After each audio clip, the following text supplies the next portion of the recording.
The Capricorn Solar Fire Ritual. Processional and Alleluia.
We gather at a holy time, a time propitious for the invocation of the mighty cosmic Lord who wields initiatory fire, and thus uplifts his starry friends, constellations all, and their planetary sons, each a channel for his Lord, and man as well, yes, tiny man, who gains his small inconsequent ascent by bathing in the wide compassion of that two-horned, one-horned being vastly greater than himself, the cosmic goat, the unicorn, who roams a cosmic sphere and who climbs a cosmic mountain, and thus climbing aids all lesser beings eager to ascend their proper mount,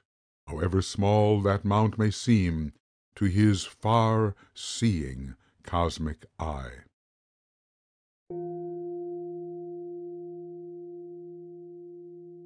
We gather here within the stream of solar fire, streaming from the constellation Capricorn. We stand within the power of the Lord of true achievement, achievement of the lofty ends for which the kingdom, man, was made. Remote and grave, this testing Lord, demanding and austere. 'Tis he who challenges all humankind to put their mettle to the test, and climb the lordly mount, whereon the man of flesh becomes a truer man indeed, akin to those great angels who, shining from far higher heights than lowly man can now attain, show forth the great achievement to which little man, ascending, must at length attain as well.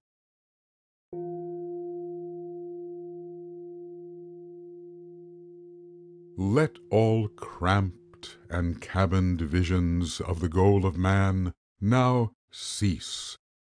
Let all meagreness of estimation now be laid aside, for man is great, and greater must become, when once he places foot upon the peak which stands as guardian of the kingdom of the gods.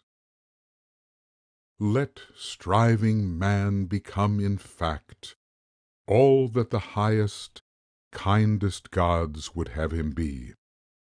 Let him struggle upward to the point of synthesis, and from that promised, destined peak, let him see and know the glory of the worlds.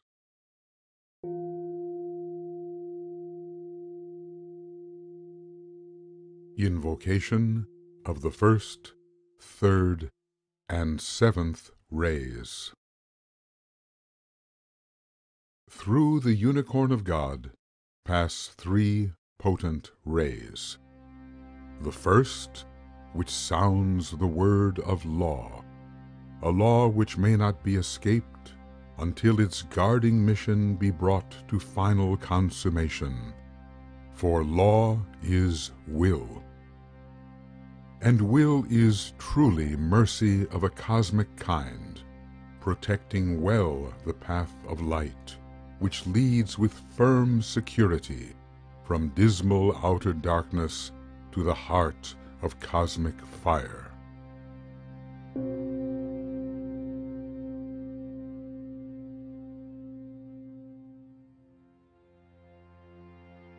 Then as well, ray the third, which renders possible and visible the plan of God, for that which must be is interiorly well fixed, though flux of time and space require the movement of an ever-moving hand, arranging this, adapting that.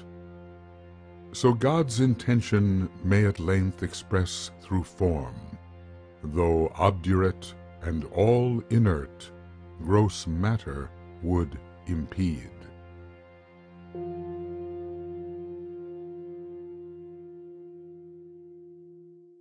Finally, and at last, the seventh has its perfect part to play, for beauty and perfection must grace the polished face of form, a form which faithfully reflects and perfectly displays the adamantine glory of the firm and fixed design of God. For heaven must descend to earth, not in part, but wholly, so that the masterwork may be complete.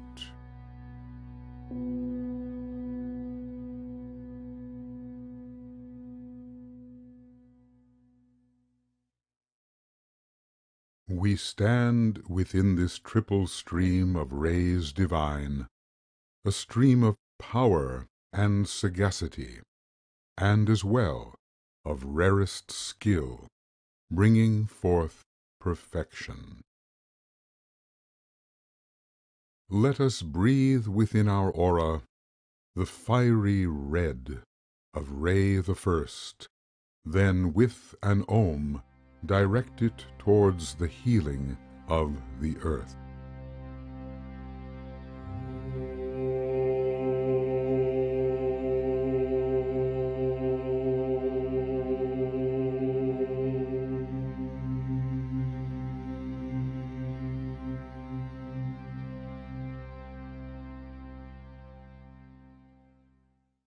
Let us breathe within our aura the emerald green of ray the third, then with an ohm direct it towards the healing of the earth.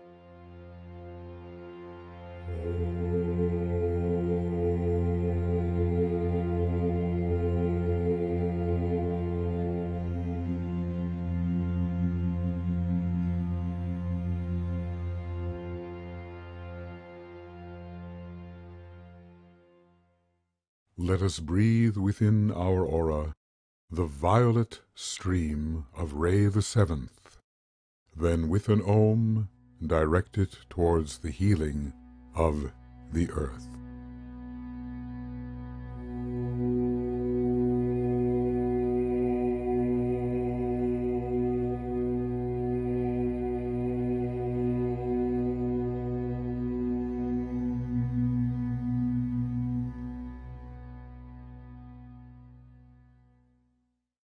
In concert with the will of God, we see these three in unison pass through the cosmic goat, who is the unicorn of God, and then, descending to our planetary home, the earth.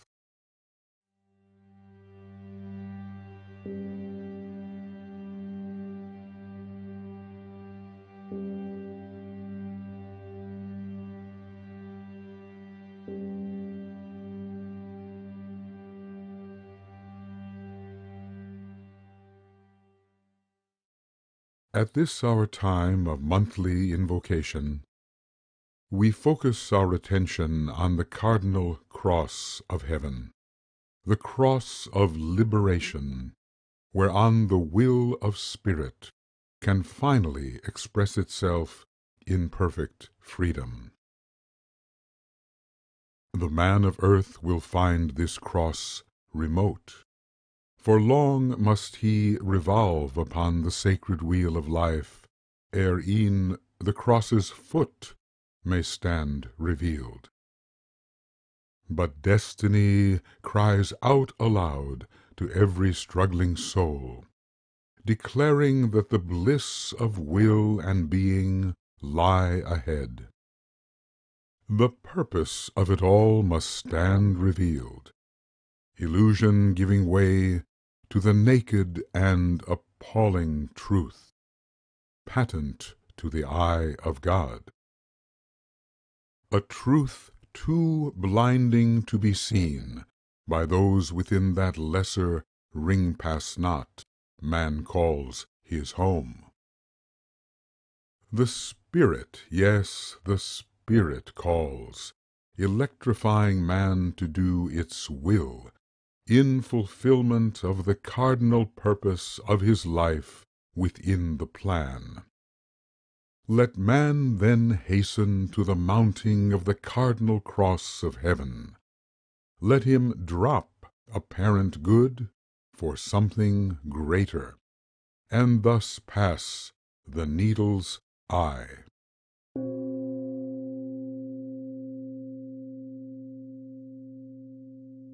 Four signs are found upon this cross of freedom and of the Spirit. But one sign, that of Capricorn, is far more potent at this time. Thus let us focus fiery thought upon the unicorn of God, and on two deities which carry out his will.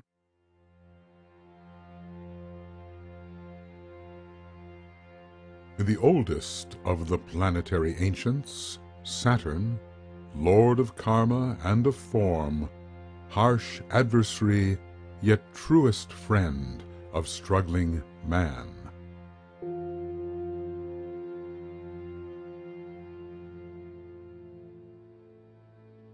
And as well the god of love and mind as one, Venus, who in loving wisdom draws the joyless darkened soul forever towards the realms of radiant beauty, where from heavenly nectar flows, outpouring godly bliss upon man's endlessness of tears.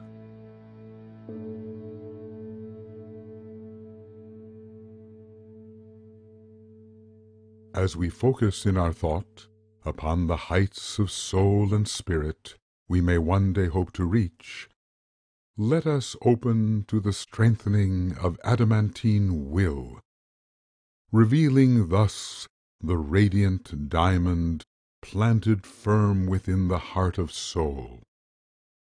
In the brilliance of the Spirit shining through that jeweled form, let us see as we have never seen before. See as from the mountain top. See in a flash as sees alone the unicorn of God. All together. In the center of the will of God I stand. Naught shall deflect my will from His.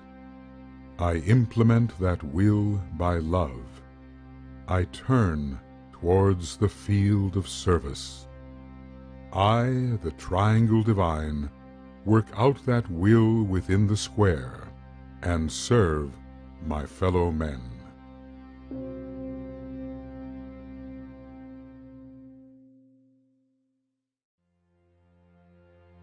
Together and as one, we step within the aura of the Lord of Capricorn, and place ourselves within the power of the unicorn of God, that cosmic being who initiates the Son of Man into the kingdom of the soul, then, further still, empowers him till realms of spirit are attained.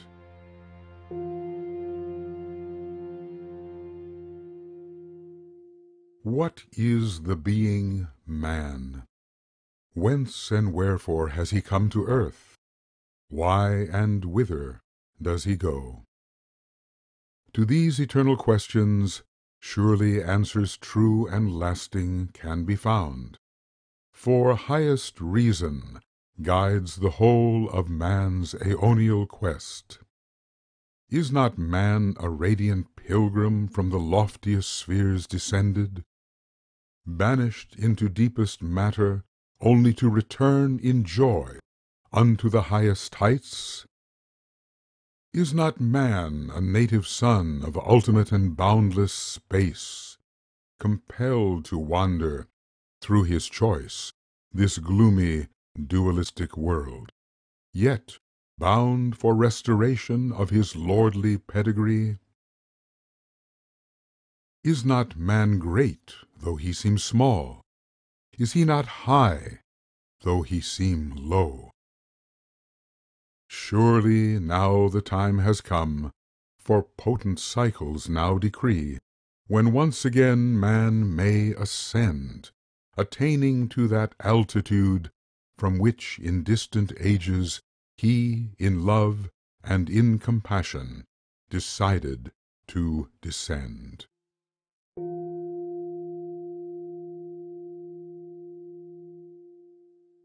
Therefore, blind delusion be dispelled. Let man be known for what he is in spirit and in truth. Let him know himself as he will be, when, once the master of his form, he stands upon life's mountain peak. Let man know his real destiny, his scope and proper sphere. Let striving man, the hardy goat, attain the mountain of his dreams, for man is made for the mountain. What is man? Must he live his life ever restless, seeking unfulfilled? What is man? Is he doomed to strife? Will dissatisfaction never be stilled? No, man is made for greater things. Man is made for the mountain. What is man? Is he born to fail? Achievements just beyond his grasp. What is man? Must he weep and wail, a victim till his final gasp? No, man is made for greater things. Man is made for the mountain. There is more to man than his matter shows. There is more to man and his spirit knows. There is more to man than his earthly part. There is more to man. Man has a heart. This is man, song and true, passion for us and me. This is man, this is you, made for life unending. Yes, man is made for the greatest things. Man is made for the mountain. His soul is made for the mountain. His spirit lives on the mountain. Yes, man is made for the mountain.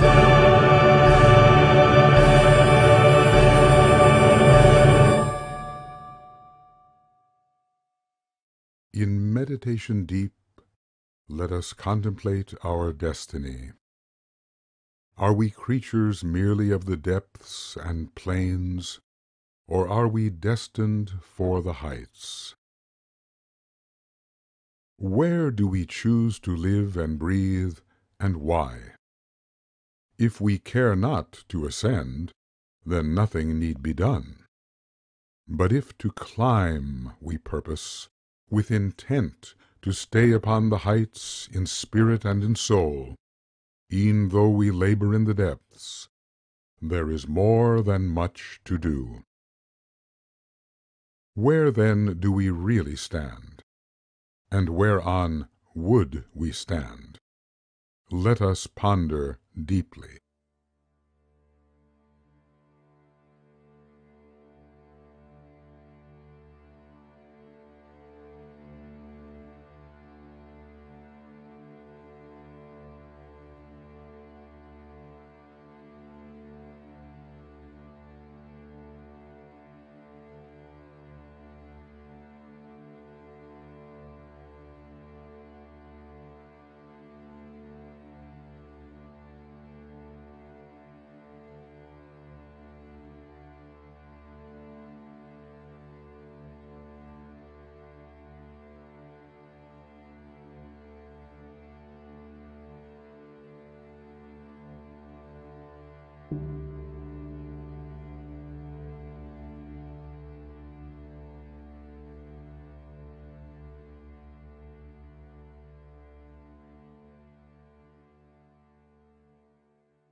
Let us take our positions upon the fourfold field of expression.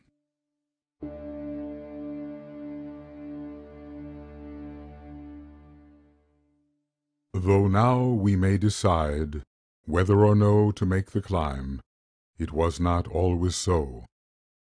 Early man had no such choice. A man of rock and stone was he, chained in darkened consciousness to hard, inhospitable earth. Survival, stark survival, was his dominating end. His eyes alert for danger, or attentive to his pressing need, he had no notion of a higher way. Downward was he focused, for how else could he live? Downward and in Maya shrouded, compelled by hunger, thirst, and pain, though beckoned by the dimmest sense of something better ever out of sight. Who was he in those early days of Capricorn? Who else but the earth-bound soul?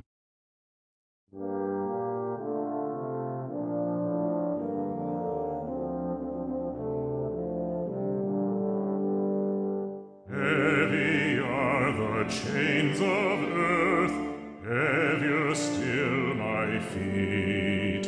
Within this hell I took my birth, and from this hell there's no retreat. Down, down, down, down, I am the earth-bound soul.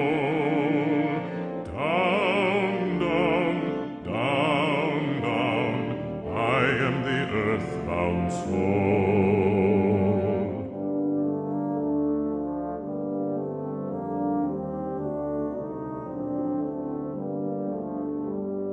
Dragging, lifting, sweating, hauling, condemned to labor without end. Failing, faltering, stumbling, falling, I tread the earth without a friend. Down, down, down, down, I am the earth-bound soul. Down, down, down, down, I am the earth-bound soul.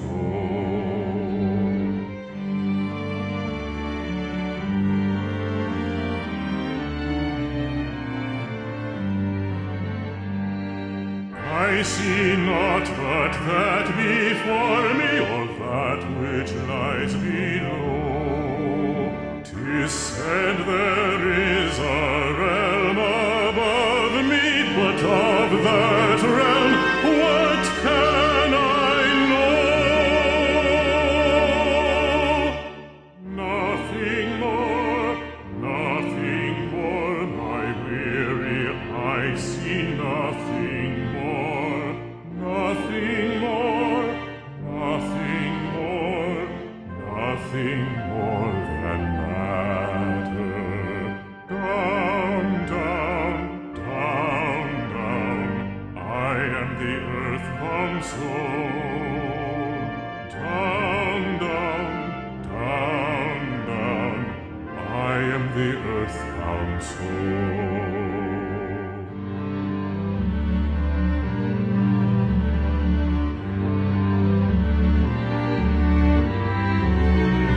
Fastened, chained, confined, imprisoned, my life is spent in durance vile. A captive I deprived of vision, craving freedom all the while. Nothing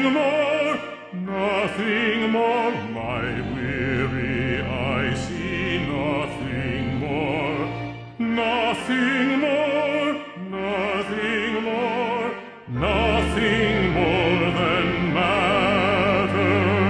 Down, down, down, down, I am the earthbound soul. Down, down, down, down, I am the earthbound soul.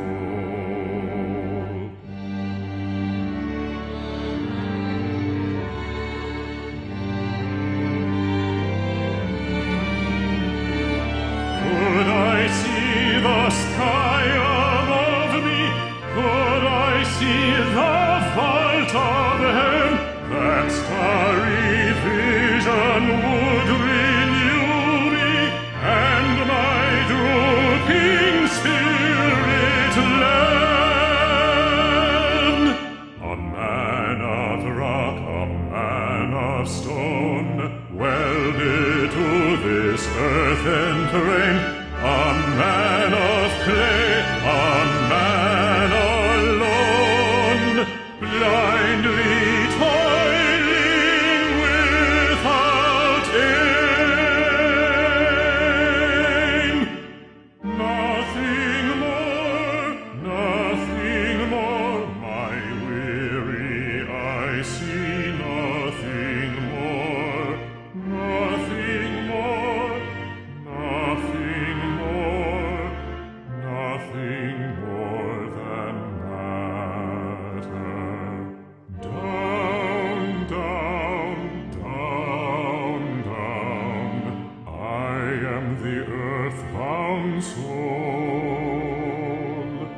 Down, down, down, down, I am the earthbound soul.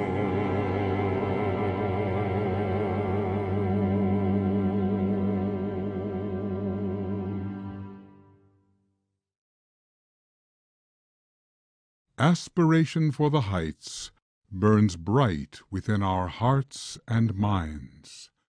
Earth-boundedness, a stage long past, and yet chains still exist. The psyche, though ascending, is not yet free and full of light. Let us ponder bondage and the winged freedom we would have. What are the fetters holding us to earthiness, subtle though they be? Let us comprehend their nature, that we may be released for greater service to the plan of God.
Let us take our places upon the fourfold field of expression.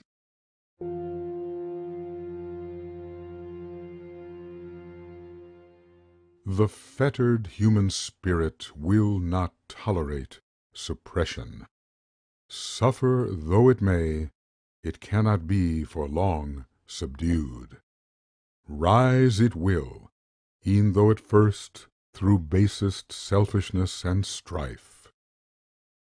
Capricorn is friend to Mars, the lord of fight, the lord of might, the lord of harsh aggression. Tamus must be overthrown, violently overthrown, for true achievement to begin. Focusing the sense of self, ambition heats desire, and drives the man to have his way, to break or to be broken on the ever-turning wheel of life. A change has come, submission gone, ambition rules the day. No more the weight of clay, no more the style oppression. In all I'll have my way, and force on my aggression. Let ambition rule, let ambition rule, let ambition rule. Let the door stand wide. No more the lash of fate, no more the slave of matter. For no one will I wait, my enemies are scattered. Let ambition rule, let ambition rule, let ambition rule. Let the door stand wide. No more the bowing head, no more the servile glance. I'll grasp for power instead. Proud and upright be my stance. No more, never again. No more, never again. Never again the victim, never again the slave, never again the subject, never again this earthly grave.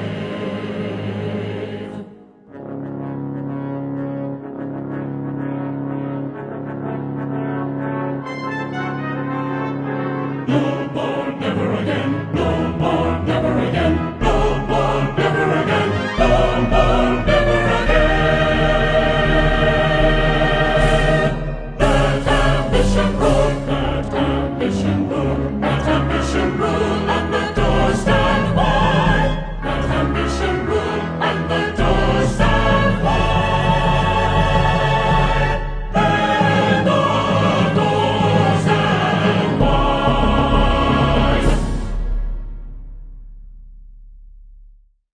Meditation. Ambition is a sign of living fire, though misdirected through unknowing, to the exaltation of the wretched little self. Ambition has its place if understood, and rendered subject to the welfare of the greater group. Yet it remains an obstacle if ignorantly we forget the meaning of the law of love. Let us consider well our lives.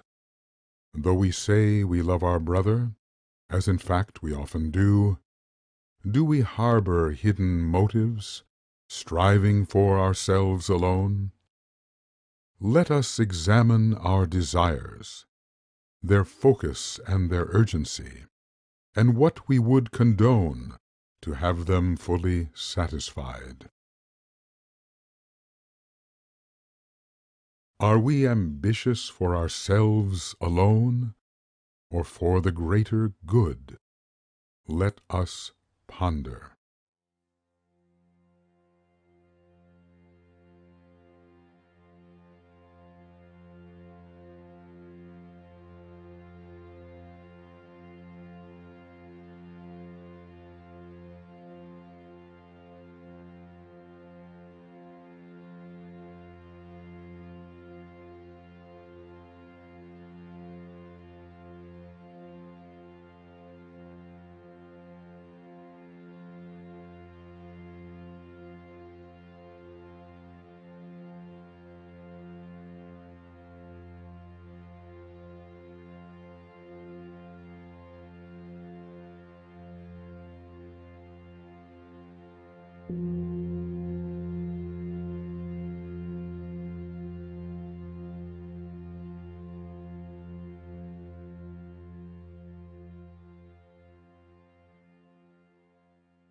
What man wants, that will he have. Desire is a creative force, the more so when well fortified by will. Achievement cannot be denied to him who sets his heart and mind upon it. The man of form, however, is not wise, rarely seeking in those early days what soul would seek. For him achievement is of matter, and he conquers but the realms of form. He forces from the threefold world compliance, ever failing to fulfill the soul, though gratifying to the full peremptory desire. He prostitutes his power to temptation, 3 times failing where the Christ did well succeed. A lord of sorts he does become, a seeming ruler, though in fact a slave. Slave to what? Slave to 3: the world, the flesh, and the devil.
I have gathered all I would, I own all I desire.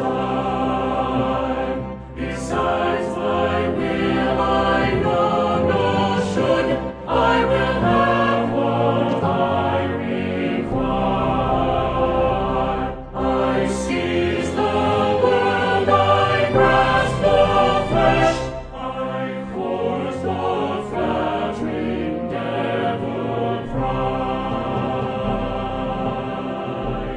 So be it, yes, so be it.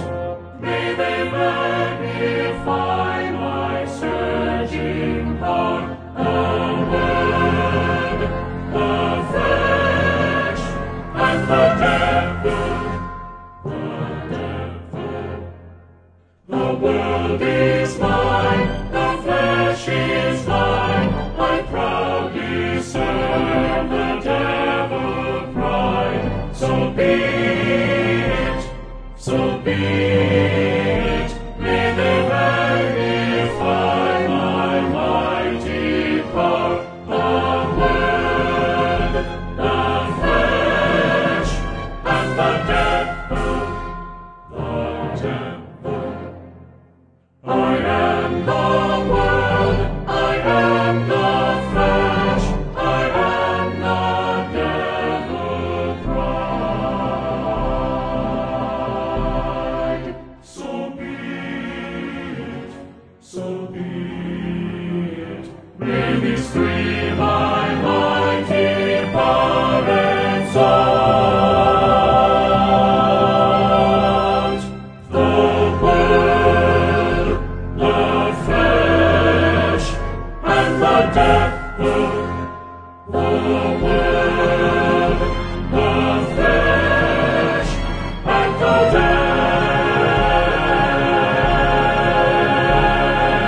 devil. The devil. Meditation. In meditation deep, let us ponder on these three, for which a man oft sells his soul, anticipating greatness and not a certain grief. Have we preserved integrity, or bargained soul for form? Let us see and know the truth, nor overlook a single shameful compromise. Transactions of this craven kind remain concealed without the will to see. Let us apply such will, and thus redeem the soul from subjugation to the lunar realm.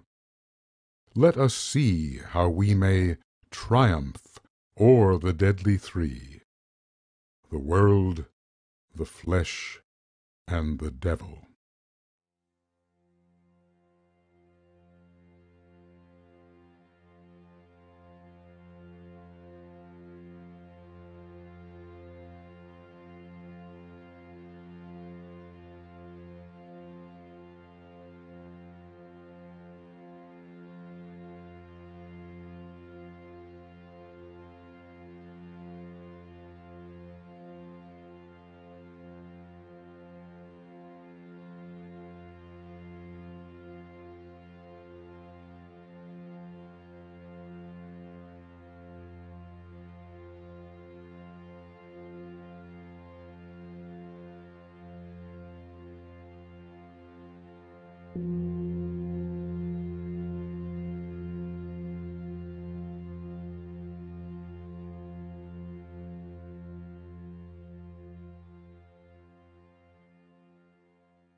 Darkness nurtures ignorance, the term of which may long endure, if light revealing is withheld. But light in essence is of spirit, and the spirit must prevail. The three domains at length are seen for what they really are. Shabbiness, not greatness, stands forth to the unveiled eye. The man, once mighty and invincible in his proper estimation, sees the blatant paltriness of the kingdoms which he ruled. The so-called mountain-top on which he stood, when revealed, shows forth the merest hill. Perspective undermines illusion. Great from small is understood. The revelation proves a shock, but a shock much needed, for it infires ambition of a higher, better kind. Ambition turns to aspiration as man prepares a truer and more arduous climb. His mind, now freed from egoistic pettiness, contemplates the great ascent, leading to the kingdom of the soul.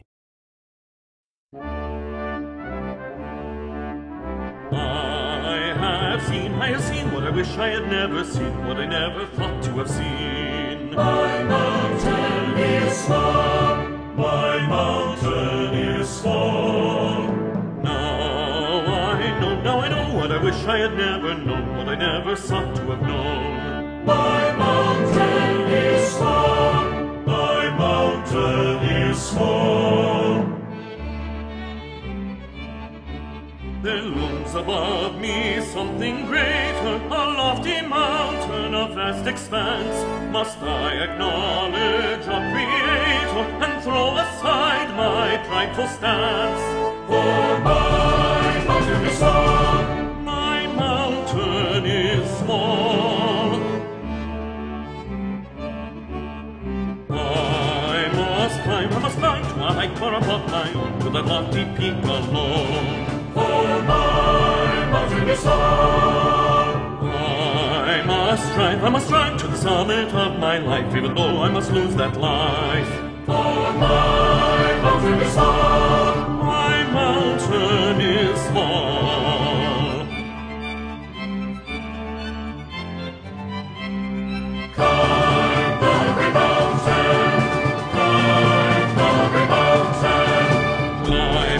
climb it, climb it, climb it, climb the great mountain. Climb it, climb it, climb it, climb it, climb the great mountain. Climb the mountain, climb the mountain, climb the great mountain.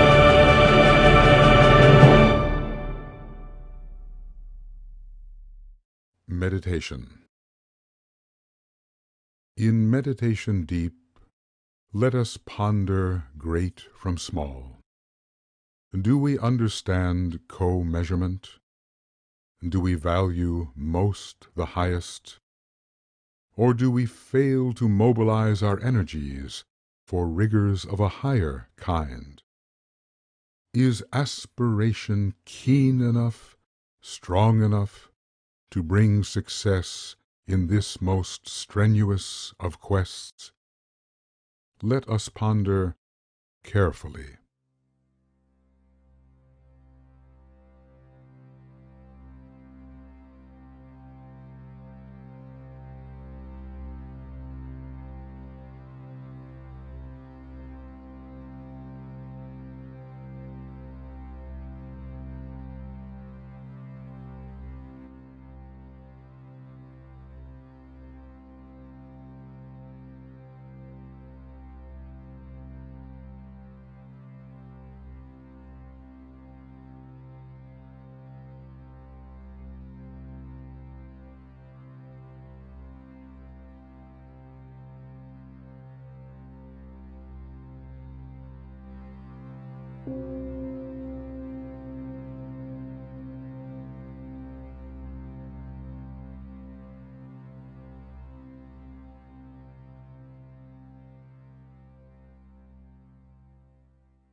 Fiery aspiration there must be.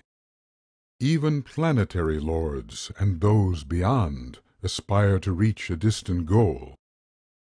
But aspiration will not bring achievement if the law of life be not fulfilled. To yearn with fire is good and needed, yet permission must be granted to ascend the sacred mount. The lords of karma govern all within the worlds of form, and a mountain load of karma may impede advancing steps. Let him who would advance assess the karmic tasks to be fulfilled. For first the mount of karma must be scaled, before initiation be assayed. The sacred mountain calls to every valiant, noble soul, but first the test of duty must be passed. Let karma, then, be understood. Let the would-be victor perform whatever tasks there be demanded by those solemn lords. For wisdom and the law decree, first the lesser mountain, then the greater. If you would climb the sacred mount, the ancient law you must fulfill. If you would drink from the living fount, you must restrain your selfish will. Thus speak the lords of karma. If you would venture to the heights, first you must fathom well the deep. Beneath the days that lurk our nights, where sins forgotten lie asleep. Thus speak the lords of karma. If you would scale the lonely peak, and leave the veils of earth below, to do your undone duty seek, or else you may not really go. Thus speak the lords of karma. Thus speak the lords of karma to him who scaled the mount. As in their book they count the cost to scale the peak. They count the mountain peak of karma.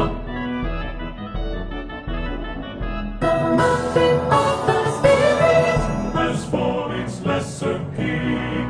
The mountain top of karma, placed both upon the summit peak.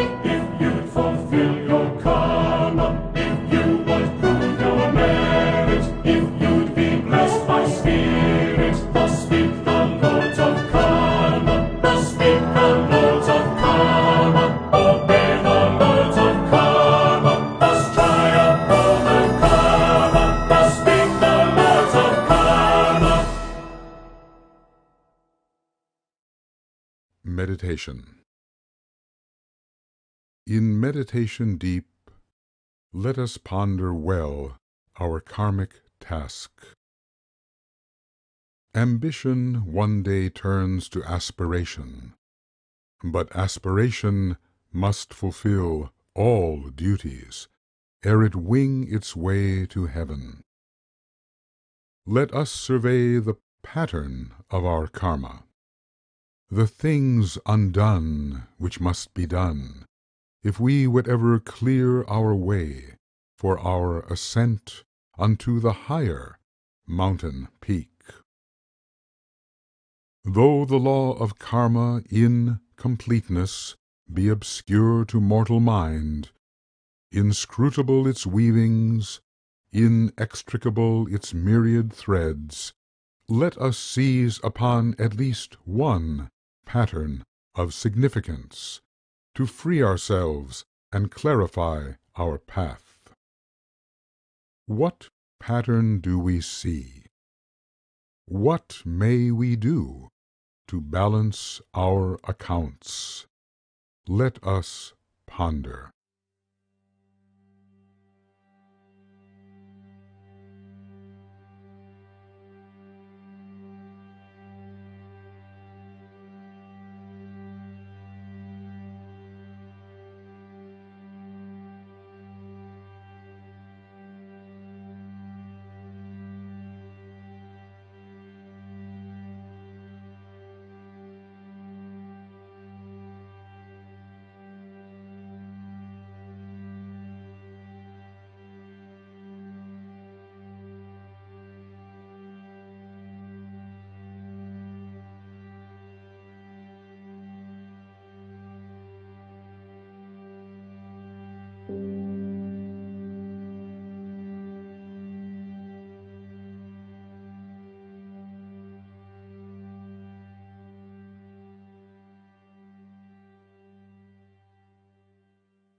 Let us form the sacred symbol of the Lord of Retribution, highest planetary agent of the Syrian karmic lords.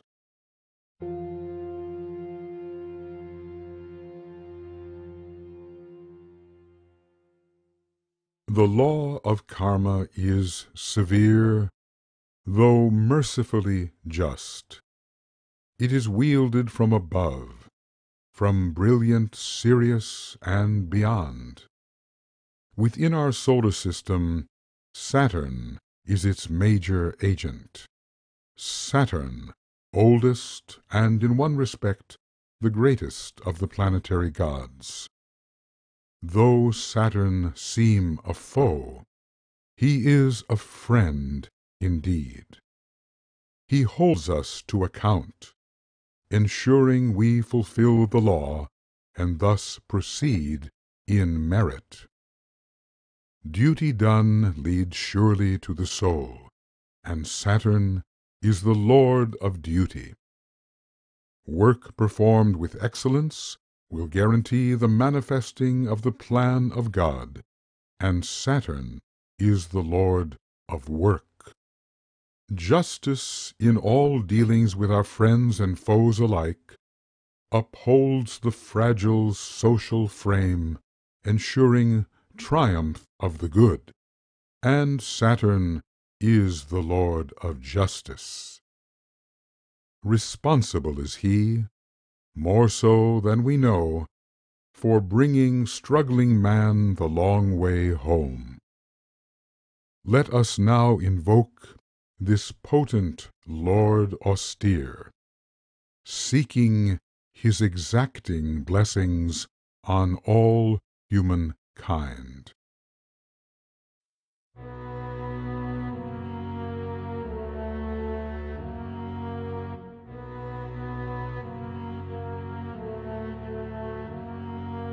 Cold and silent, cold and austere, God of exactitude, God of justice, demand that I conform to law, exact the price that I must pay, that I may face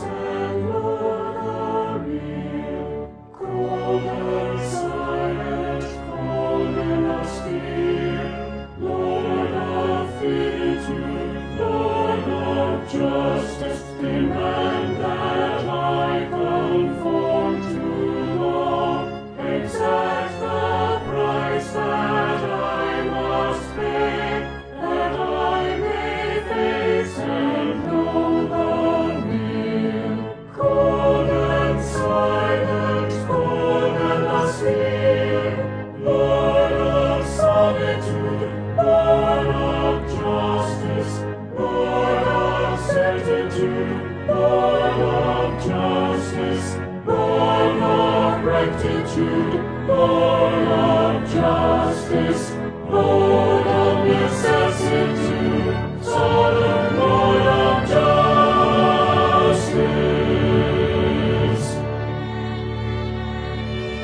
Demand that I conform to law, demand that I fulfill the law, demand that I uphold the law, demand that I become the law.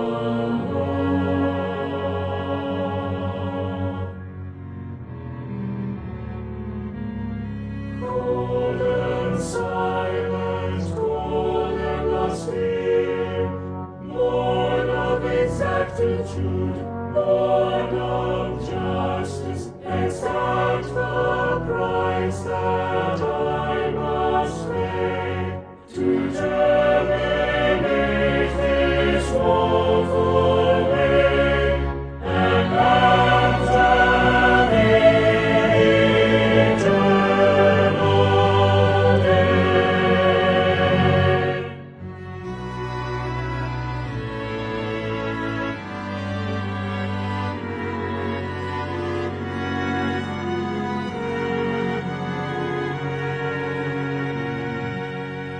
Upright in thy superheaven,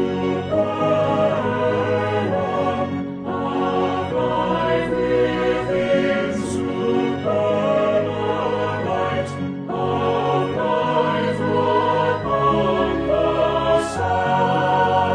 summit, exact the price that I must pay, the heavy price that I must pay, exact the price, exact the price, exact the price. That joyful price I will pay. That joyful price I will pay.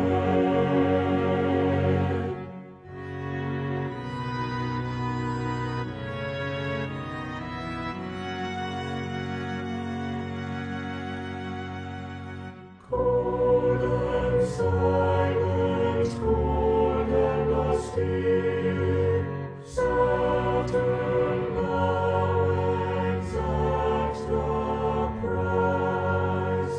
Cold and silent, cold and austere, Saturn now exacts the price. The price in joy I will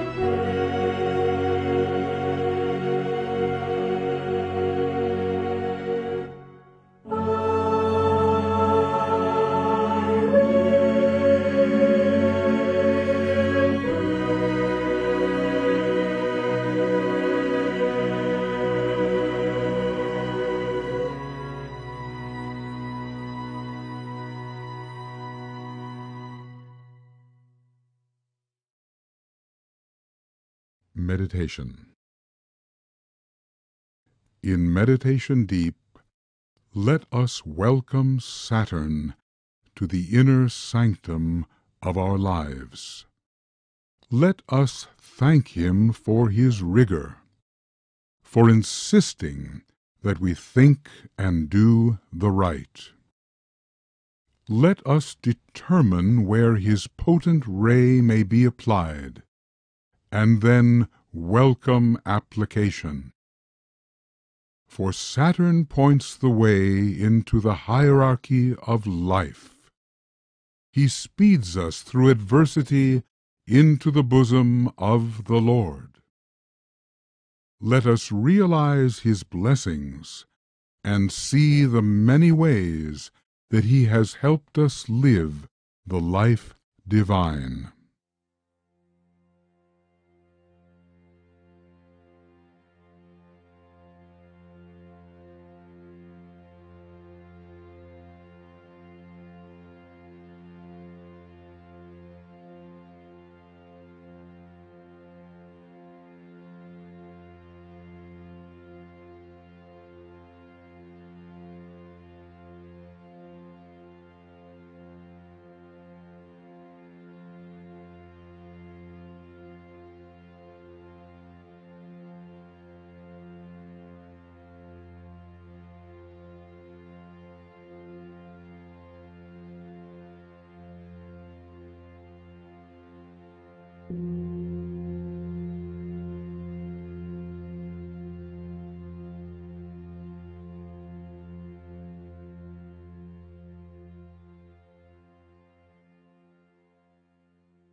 Let us form the sacred symbol of the lighted Lord of Love, Venus, goddess of the heavens.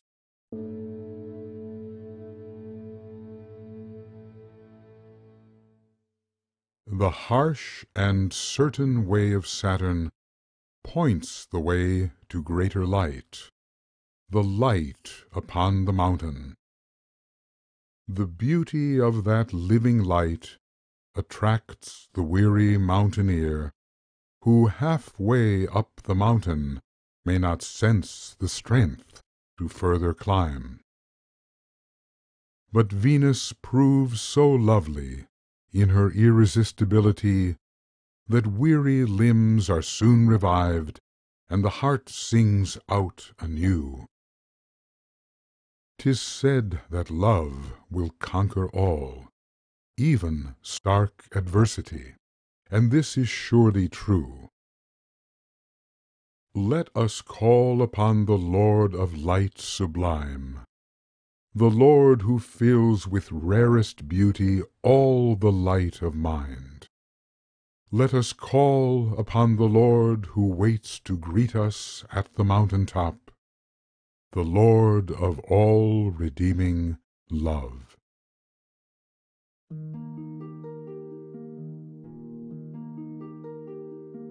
What lights upon all do I see? What subtle beauty warms my heart? Can this the Lord of Venus be? With love and wisdom to impart. Venus, Venus, refining light of love. Venus, Venus, bearing beauty from above.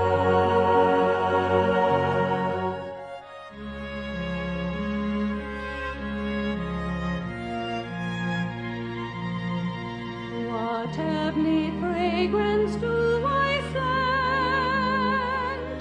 What lovely presence stirs my soul? Who fills my heart with deep content and draws me onward to my goal? Venus, Venus, refining light of love. Venus, Venus, showering beauty from above.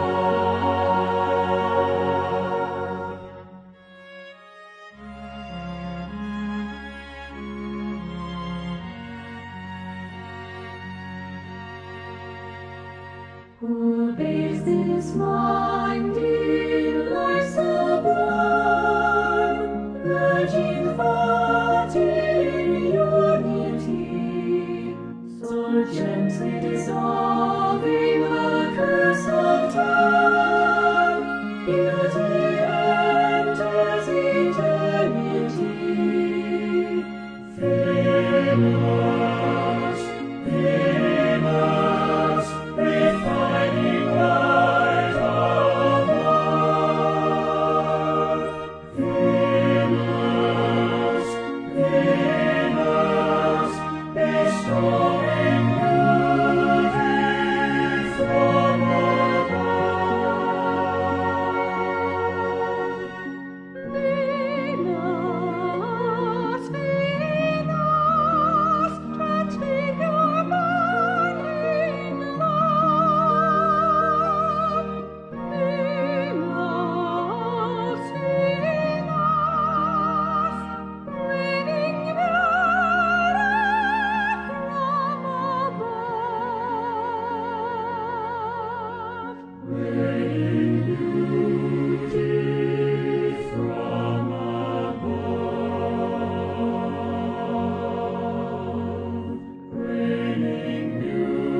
Meditation. In meditation deep, let our hearts unfold in gratitude to the beauteous Lord of love. Let us ponder well and truly, how may our lives be beautified? How shall we be at last refined? How shall the soul as quality bring radiance to form? Attentively have stood the solar angels lo these many years. How may we let them live through us, pouring their Venusian love through every fibre of our being? Let us ponder.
Let us form the sacred symbol of the heavenly star which flashes forth at every entrance to the kingdom of the soul.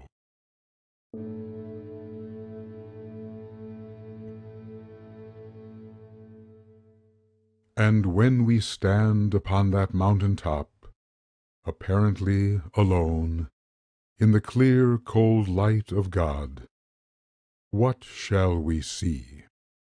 What shall we know? In whose presence shall we stand? In that silence of all silences that unifies the many into one, what shall transpire? Will not all things swiftly change when we stand before the Lord of Lords and see his star shine forth? We shall be transfigured and become that which we truly are. In one blazing moment, as the flaming diamond flashes forth, we shall be confirmed as souls, truly human beings at last, the animal defeated and uplifted both. At this time, yes, even now, let us in imagination take our stand before the Lord of life, and together, in solemnity, sense the august presence pervading all our earthly worlds.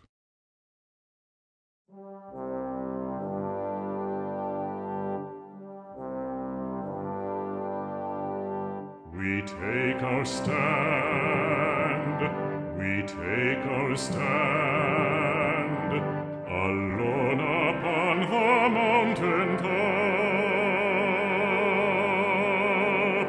alone within the holy presence,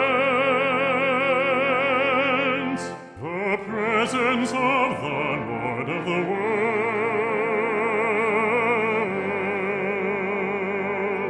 In the presence of the holy youth, the ancient of days, awaiting the flash of the flaming diamond, and the shining forth of his star.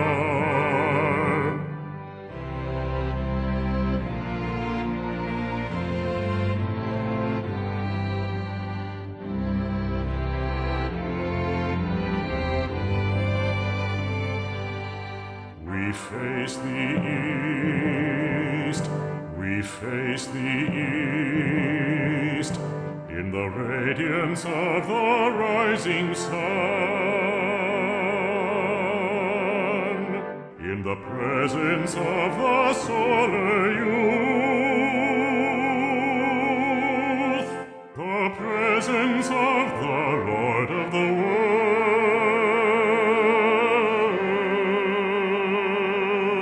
In the presence of the holy youth, the Ancient of Days, responding to the flash of the flaming diamond, and the shining forth of his star.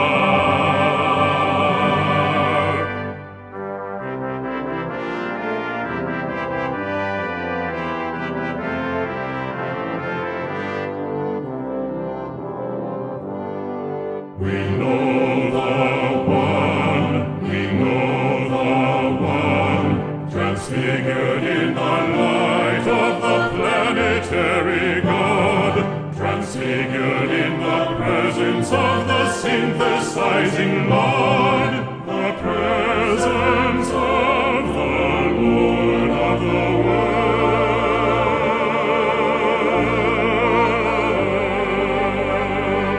In the presence of the holy youth, the Ancient of Days, awakening with the flash of the flaming diamond,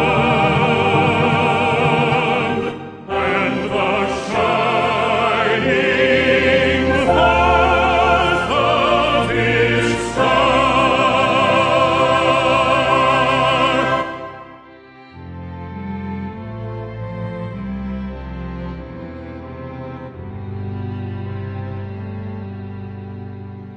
His star shines forth, his star shines forth, his star and the radiant flaming diamond,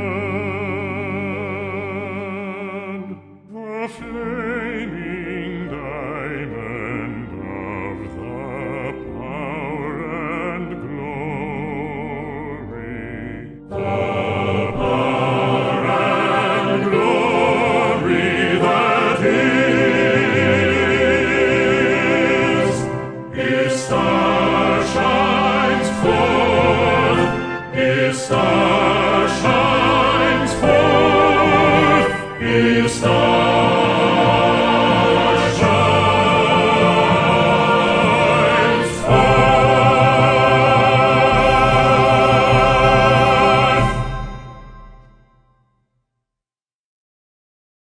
Meditation. In meditation deep, let us stand within the presence. Let synthesis be real to us, blotting out all form. Upon the pinnacle of consciousness, let all cleavages be bridged. The fragmentation of illusion, gone forever, gone for good. As we seek to understand the excellence we might achieve, were we to live within that presence, ever onward from this point in time. Let isolated unity and godly presence now be known.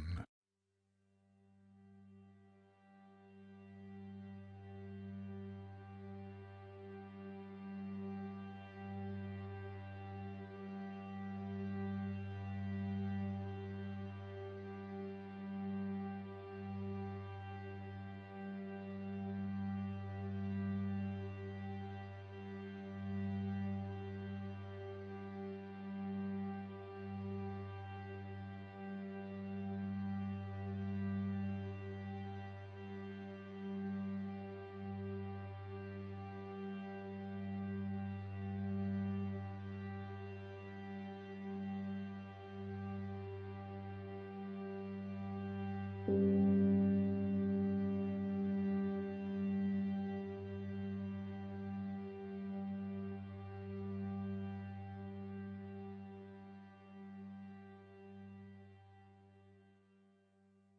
us form the symbol of our holy union, in reflection of the union of the Lords.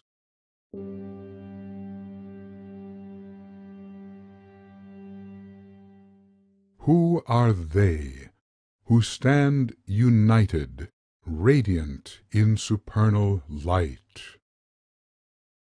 Who are they who joyous share the bonds of God's eternal love?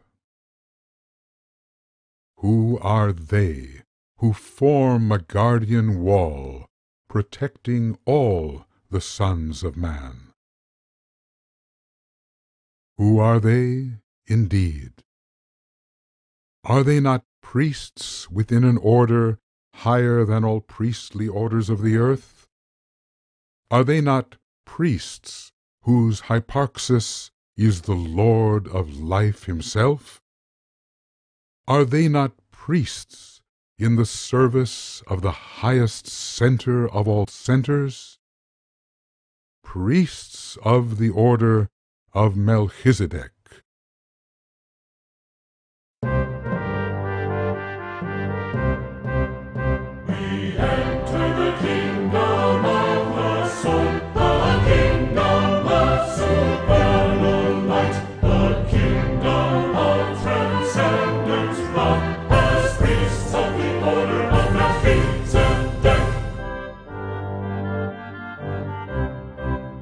We stand in the kingdom of the soul, responsive to the reign of the one, responsive to the reign of the King of the order of Melchizedek.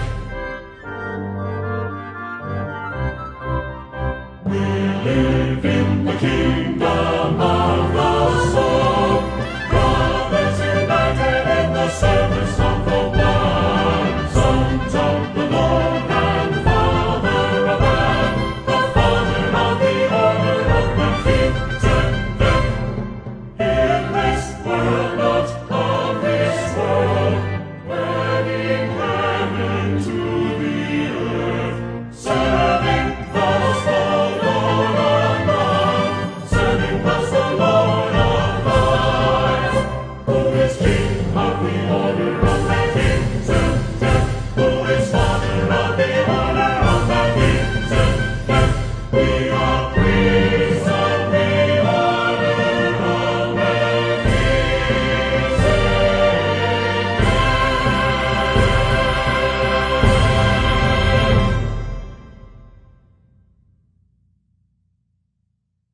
Meditation. Would we be as they are? If so, how shall we prepare? Could we stand the pressure, thus related to the Lord of life? Could we bear the burden which all liberated souls assume? Let us ponder the condition of the holy ones who form this potent group. For we stand as yet within the outer circle of their power. What service and obedience must we render? Would we move still closer to the center of their life and ours? Would we be members of this sacred priesthood? Can we prove our aspiration through the sacrifice of all? Let us ponder well in meditation deep.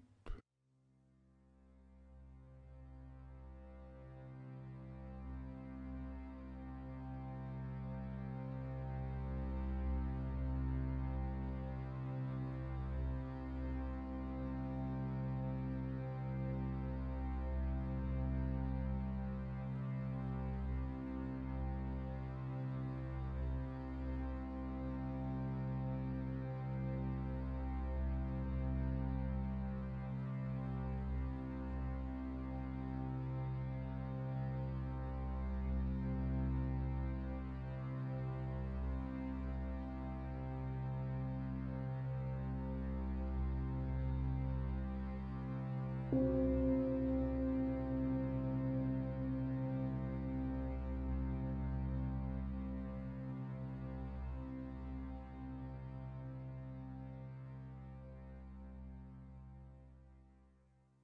conqueror of the sacred mountain, standing in supernal light, still stands between two worlds. Below lies the distress of earth, ever veiled in lightless gloom. Above, progressive realms of splendor towards which the path of life ascends. Once he knows the beauteous truth of unity divine, how can the lighted soul descend? And yet, how can he not? For living in the unity leaves selfishness behind, demanding for the least of men the lighted freedom he himself has now achieved. Yes, greater glories of unending heights and depths of space appear, and yet he may not venture after lofty spiritual delights till cries below be stilled and tears of men be dried. Resolutely, in denial of his higher aspiration, he, the unicorn of God, turns his back upon the bliss which he might have freely had, and goes instead unto a darkened place, which bears no friendship to the heavenly light he bears. Like Moses he descends into thanklessness and sharp rebuff. But his love is greater than the spite which greets his reapproach, for he has seen what one day all the sons of men will surely see, and thus he patiently absorbs their censure and the sting of their rebuke. For in the near and distant future they will stand where now he stands, like himself, refusing to be lost in light supernal, so that others may be witness to that glorious light of lights.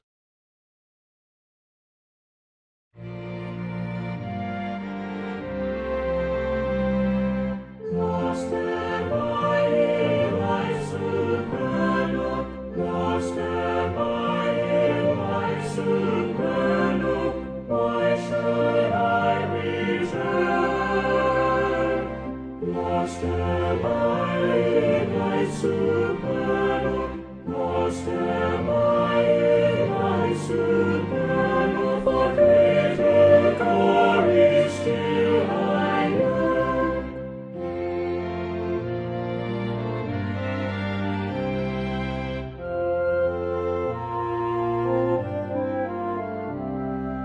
Lost am I in life supernal, lost am I in life supernal, the dark and earth seems far away. Lost am I in life supernal, lost am I in life supernal, I strive for still a brighter day.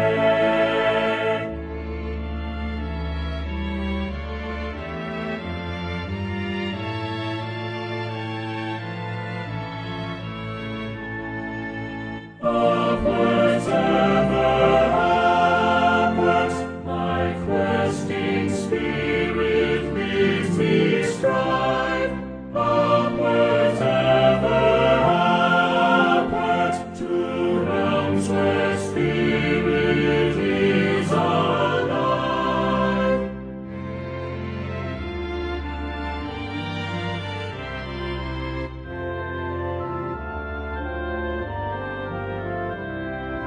Lost am I in thy supernal, lost am I in thy supernal. I care but for the Spirit's trust.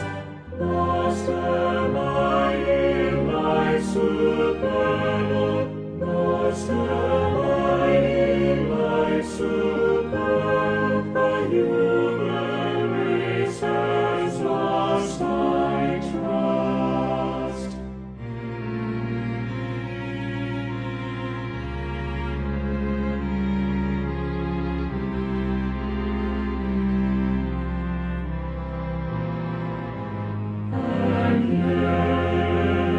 And yet, I hear their cries below.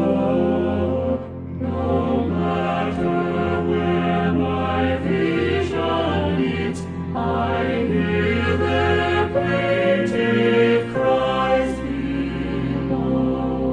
For darkening division, the joy of union is not theirs. Within their lunar prison, they long, they weep, consumed by tears. Lost am I in thy supernal, lost am I in thy supernal, till higher ends I'd attack. Lost am I in thy supernal, lost am I in thy supernal. Yet on that light I turn my back.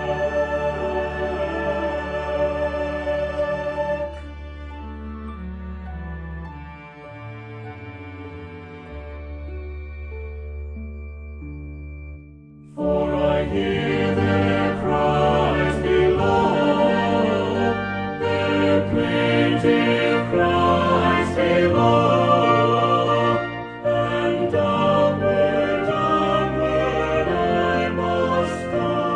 Yes, downward, downward I must go. The love of heaven for to show. Lost am I in thy supernal, lost am I in thy supernal. Yet on that light I turn my back, yet on that light I turn my back.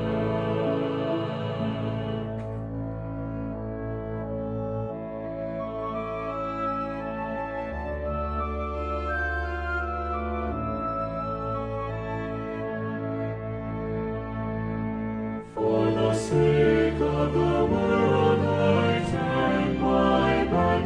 For the sake of the heart I turn my back. For the sake of love I turn my back. For the sake of the Christ I turn my back. For the sake of the Lord I turn my back. I turn my back. I turn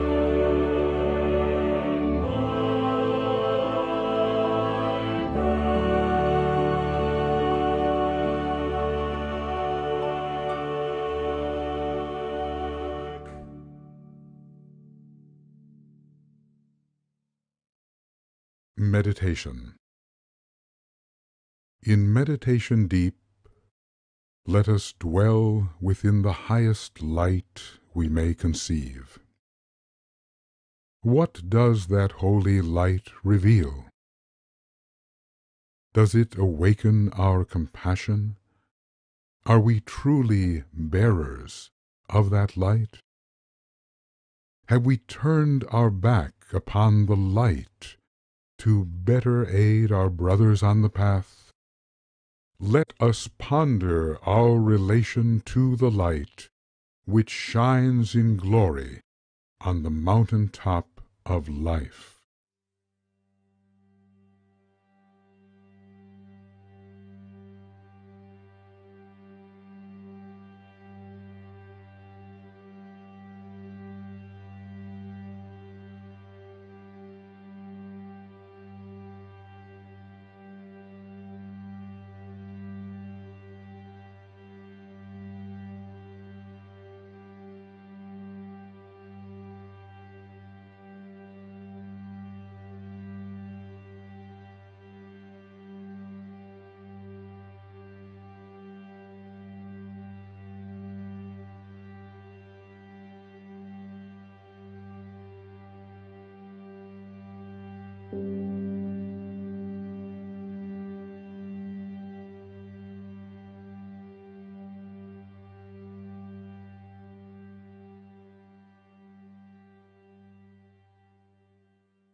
Let us form the symbol of the conquered peak, from which down streams the inspiration to be shared with those below.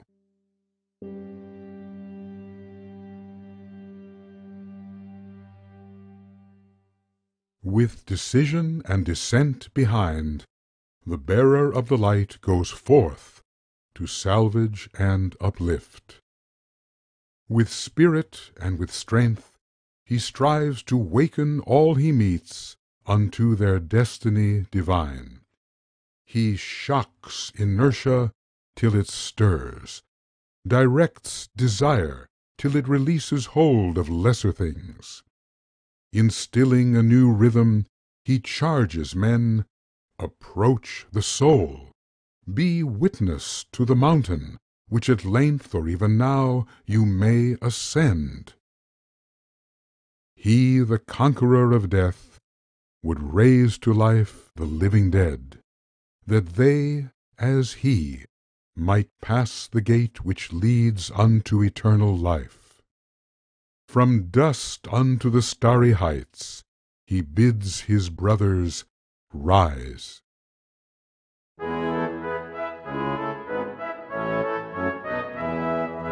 Brothers on the dusty plains, do you not see that mountain blue? Brothers, brothers, loose your chains, approach it, tread up backward too. Brothers, climb, climb the sacred mountain.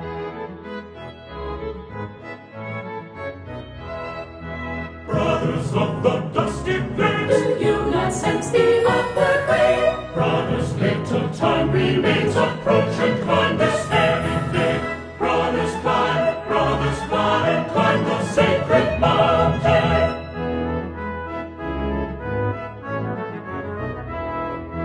Brothers of the dusty plains, are you not weary of the dark? The striving soul within you strength to fan ablaze the searing spark. Brothers, climb the sacred mountain. Climb the sacred mountain. Climb the sacred mountain. If you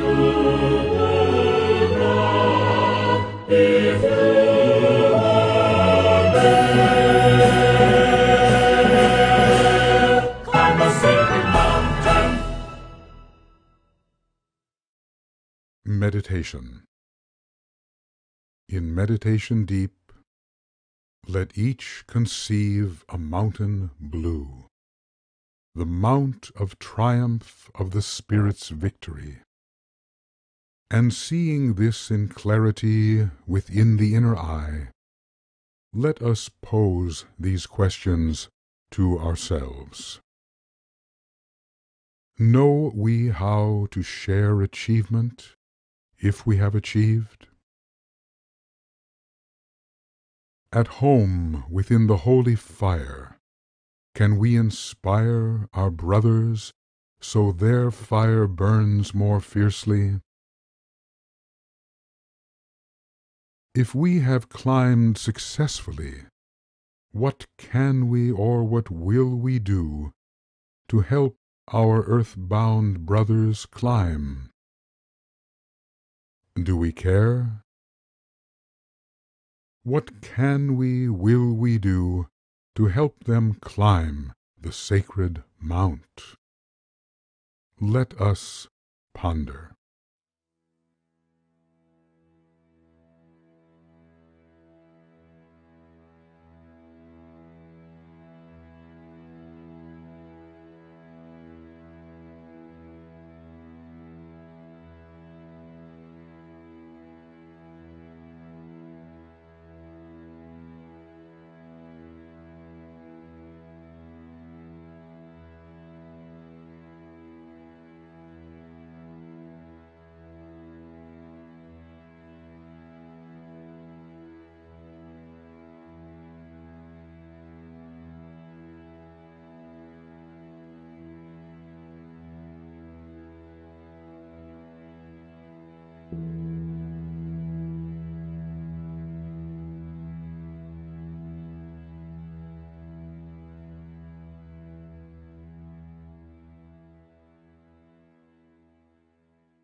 And so the soul of fire assists those who, though far below, would strive unto the heights. To stir the sleeping souls of men is joy to him, though his reward is oft the bitter currency of pain and harsh rebuff. A son of God is he, though human still, and in his sometime humanness may backward think upon that day of glory when the sacred summit was revealed to his astounded, opened eye. Did I truly see as now I think I saw? He may well ask. Did I stand alone? Why did I return, leaving truest joy behind? But sad nostalgia for that higher state is held at bay, and he feels again the sweet and piercing oneness of the heart. E'en in his darkest moments he knows why then he chose descent. That certain knowledge holds him to his task, a comfort in all times of woe. He knows that none may seek salvation for himself alone. He knows beyond all refutation, sons of God, initiate, never stand alone. When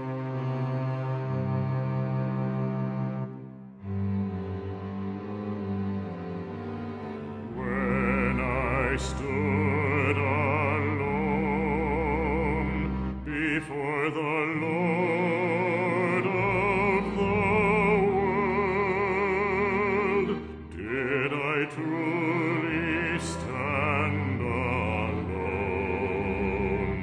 Though to all eyes I seemed alone. When I stood upon the mountain top in isolation deep, how could I truly stand alone? How could I stand alone? For my heart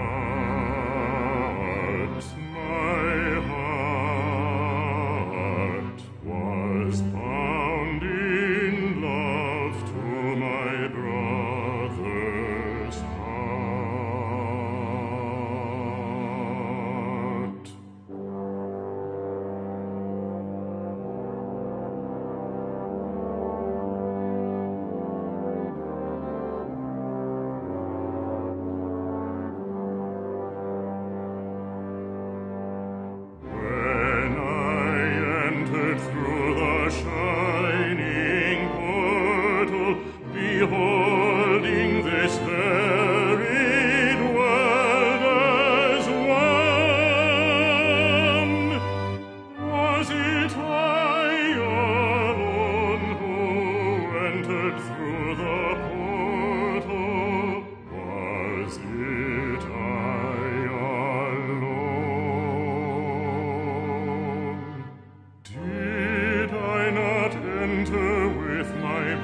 my brothers in the kingdom of the soul.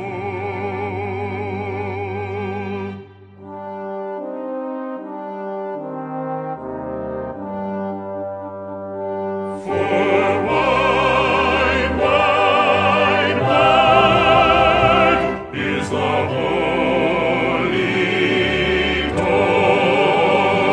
If one enters that door with expansive love, with expansive love, but narrow, far too narrow, for the passing of the one who stands in pride.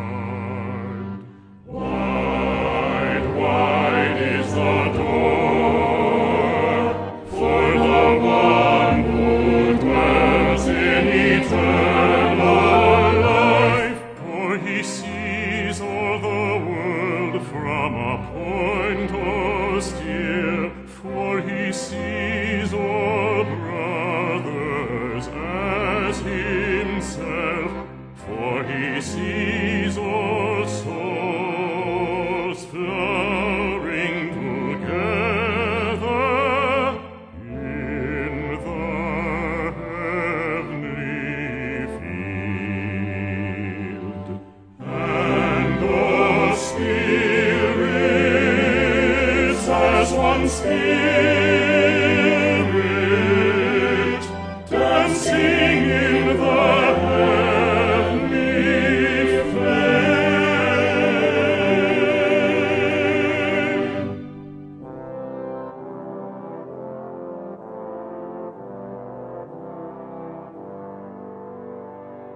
When I stood before the Lord of the world, did I really stand alone?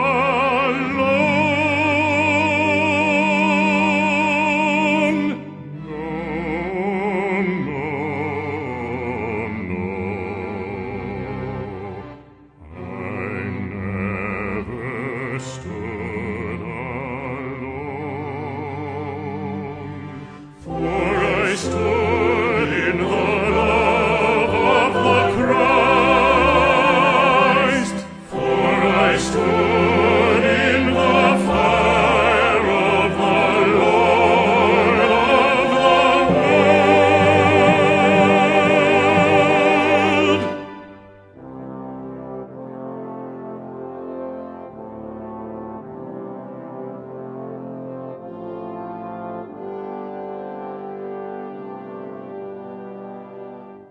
The fire of the Lord of the world,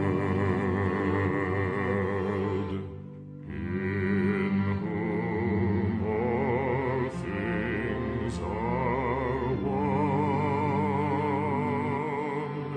in whom all things are one, in whom all things are one.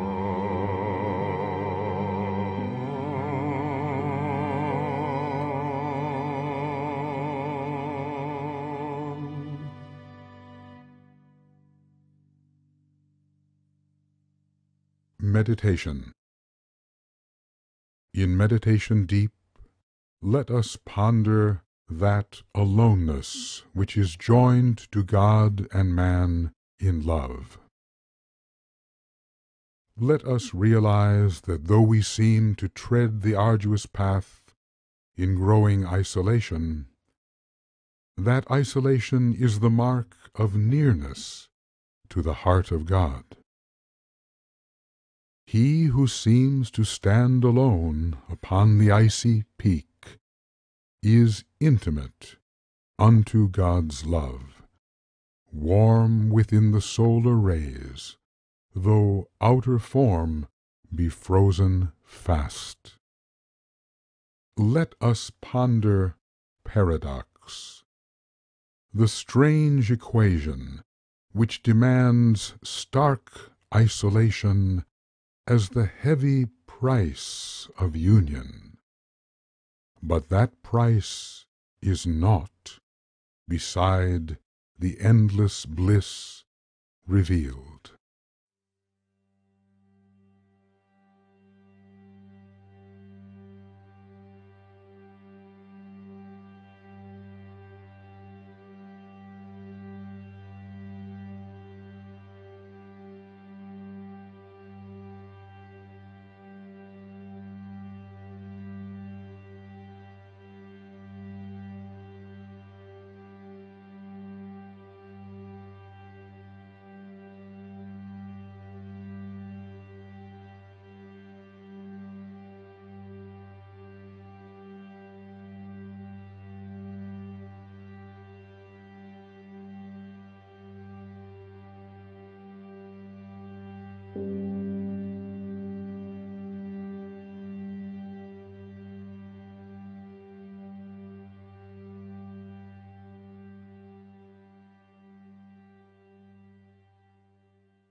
And thus the cycle runs its course. The low becomes the high, the lower goat of ill repute transforms into the unicorn of God. Why one horn instead of two? Why white and not a darkened hue? How triumphant over death? How stronger than the blinded king of beasts? What mystery is close concealed within that beauteous mythic form? The mystery of life and death. The mystery known only to the one who stands in triumph on the mountain.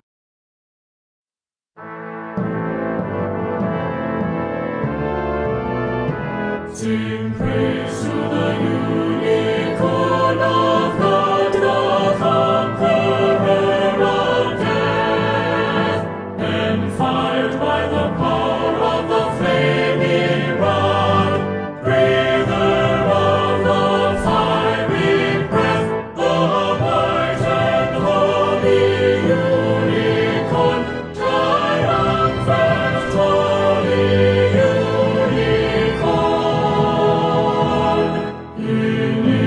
Initiated unicorn, the unicorn of God.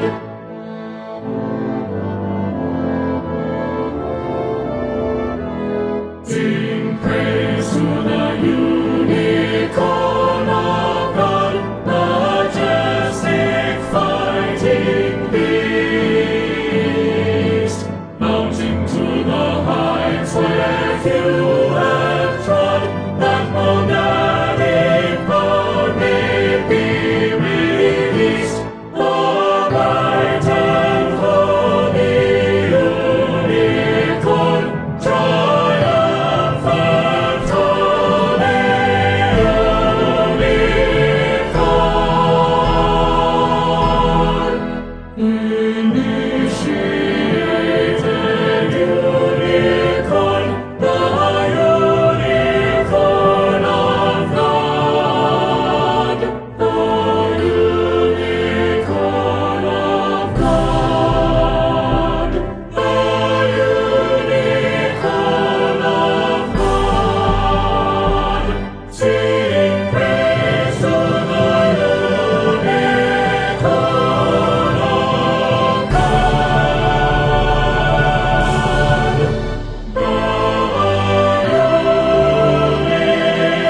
unicorn of God.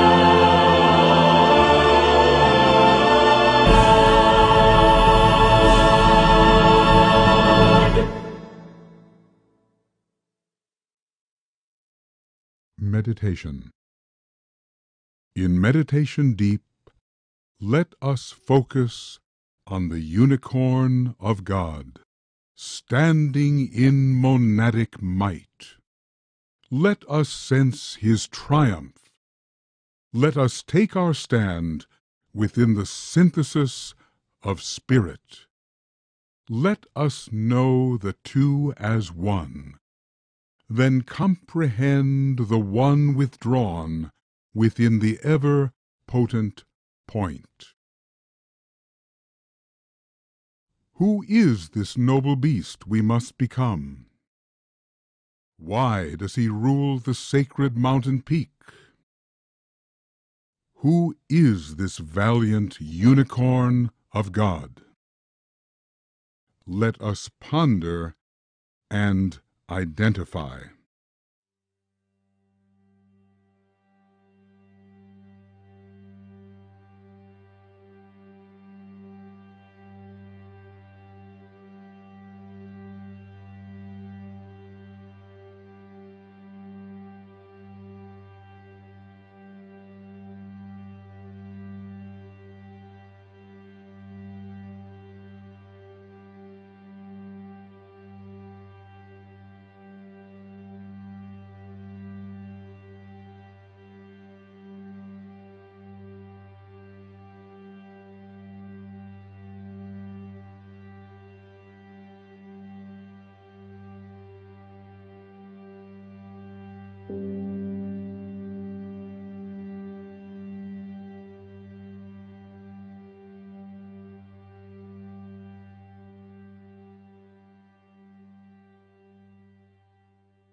The initiate stands free, untrammeled, unafraid, wise in heart and mind, courageously detached from form, obedient to the Lord of life, that ageless youth who with his rod confers the gift eternal, the gift of conscious immortality. Let all praise Melchizedek, Lord of the flaming mountain.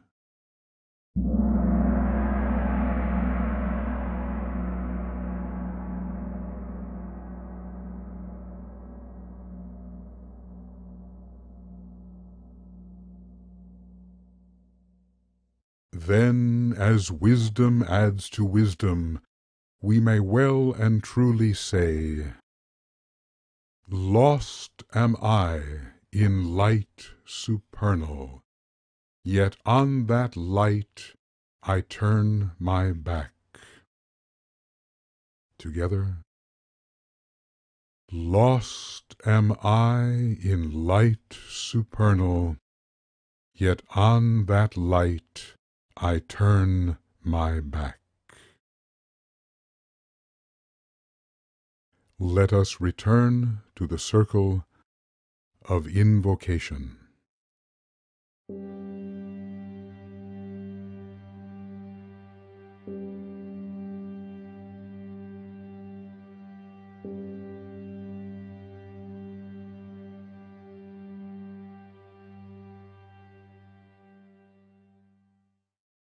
If anyone has aught to say for the welfare of the group and of the world, this is the time to speak.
let us sing the invocation of the new and dawning age.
The Capricorn Solar Fire Ritual. Procession. The Capricorn